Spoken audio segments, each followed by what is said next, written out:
ناسیونالیسم مریض و کچ در تمام کشورهای پس استعماری شکل میگیره و در افغانستان هم. این تفکری که در افغانستان شکل میگیره تفکر پشتون محور است.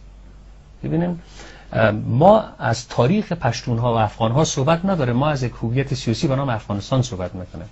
این که افغانها کی بودن، در کجا، چقدر قدامت تاریخی دارن، یک از اقوام این سرزمین هستن نیستن، یک بحث قوم شناسی است تقریبا. مثل که تاجیک‌ها رو ببین مطالعه بکنین، ازبک‌ها رو، هزاره‌ها رو.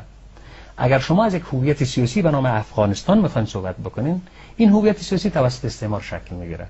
رقابت بین امپراتوری بریتانیا و روسیه منجر به ایجاد یک کشور حائلی میشه که نامش هم میگذارن افغانستان. این نام جز بر کل است. او ولایتی که افغانستان نام داشته بیرون از هویت سیاسی فعلی به نام افغانستان است. چرا این نام افغانستان میگذارن؟ مشخص است. استعمار بر سرزمین ما از طریق هند وارد میشه. اونا اولین بار وقتی که به هند وارد میشن با افغانها برخورد میکنن. شناخت و منظور از افغانها یعنی تمام اقوامی که در افغانستان بود برخورد میکنن. ببینن حتی ما با اتکا بر 3 منبع میخوایم یک چیز رو تاکید بکنم. تمام منابع تاریخی که پیش از امیر عبدالرحمن خان وجود داره، تمام معاهدات بین المللی که یا معاهداتی که انگلیس ها همراه حکام و مسئول زمامدارای بخش‌های سرزمین امضا کردن و همچنان منابع جغرافیایی که وجود داره، این نقشه‌هایی که فعلا بیرون آمده و ما تمامش دارم اینجا. در تمام از اینا پیش از امیر عبدالرحمن خان کسی خود پادشاه افغانستان و کشور به نام افغانستان نگفته.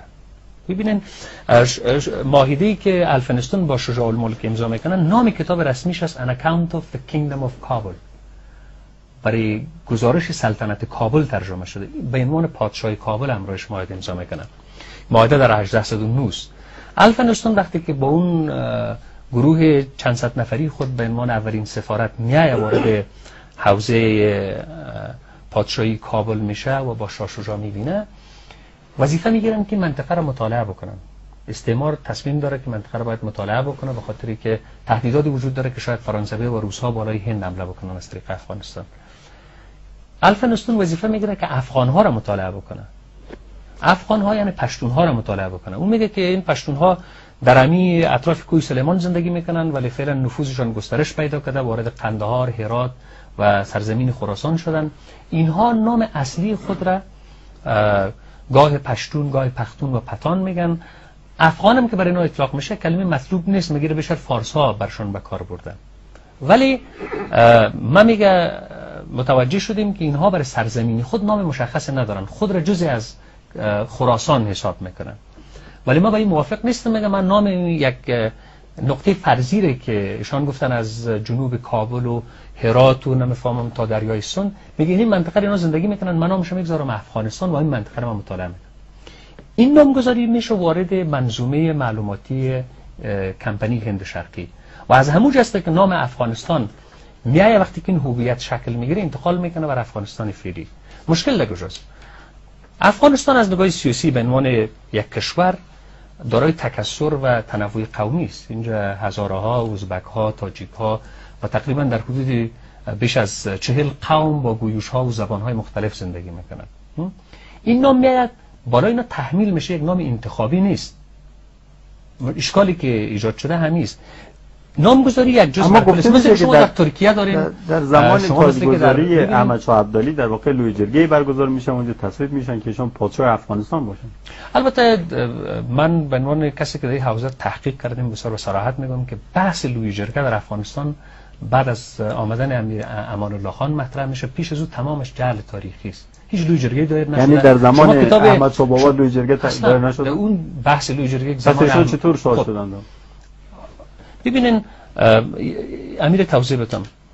این هم ریشه در تفکر ناسیونالیسم قومی داره. شما برای خود یک عمق تاریخی باید ایجاد بکنین برای مفاهیم.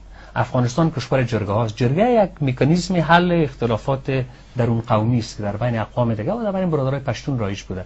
اما لوی جرگه به عنوان یک نهاد سیاسی که بیا در مسائل عمده سیاسی تصمیم میگیره، اولین دفعه از زمان امان الله خان وارد میشه و تاریخ خود داره.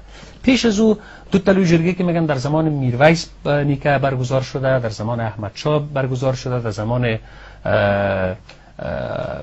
امیر شیرعلی خان، اینا کلگیشان جعل تاریخی است، واقعیت نداره.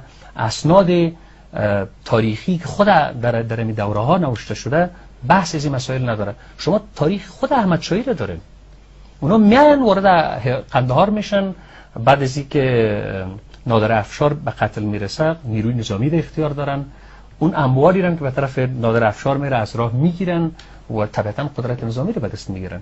این بحثی که 9 روز یک لوی جرگه دایر میشه و در یک فضای بسیار دموکراتیک در سال 1747 بحثا را میفته، بیشتر یک اسطوره است.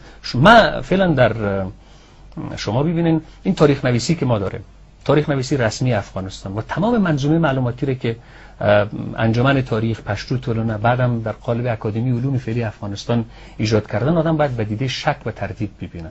اینا بر اساس یک تفکر ناسیونالیستی شکل گرفته و واقعیت ها را به گونه وارونه جلوه میدن. من براتون به عنوان نمونه در دایره المعارفی که در زمان آقای کرزی چاپ شده یک مثال میتونم میگم که نوشته از در دایره المعارف که اولین حکومت دموکراتیک را که توسط مردم و برای مردم تأسیس شده بود 80 سال پیش از انقلاب فرانسه افغان‌ها توسط میرزای سوتکی به جهانیان تقدیم کردن.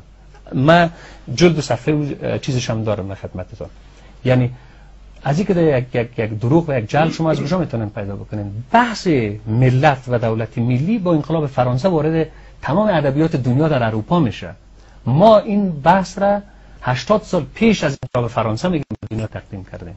به او اساس به تمام تفکری که اینجا شکل گرفته باید به دیده تردید نگریست و فلسفه یعنی هست که ما باید از اسارت دیدگاه‌های غلط و اشتباهی تاریخی که برای ما داده شده رهایی پیدا بکنیم و اینو به دیده نقد. سپاسگزار هستم. چکیده فرمایشات شما پس میشه که افغانستان معاصر در زمان امیر دوست محمد خان شکل میگیرن و در این حال اون چه که قبل از نسبت داده میشن نسبتایی است که باید با دیده شک نگرسته شون خب واقع تاریخی نباشن. این حوامی جغرافیای فعلی که به نام افغانستان است، هم پیش از شما ببینین هرات یک حکومت جداگانه است و تمام اینا به عنوان حاکم قندهار و حاکم کابل و حاکم پشاور اینا یاد میشن. اما امیر دوست محمد خان در مرحله دوم اینمی مناطق را که میگیره آخرینش هرات است و همین جغرافیای فعلی افغانستان در عموم محدوده است، هرزمه است، نه که او مؤسس افغانستان باشه. بعد از او در زمان امیر عبدالرحمن خان است که این انگلیس‌ها و روس‌ها یعنی مرز مشخص می‌سازن و افغانستان مستقل در زمان امان الله خان شکل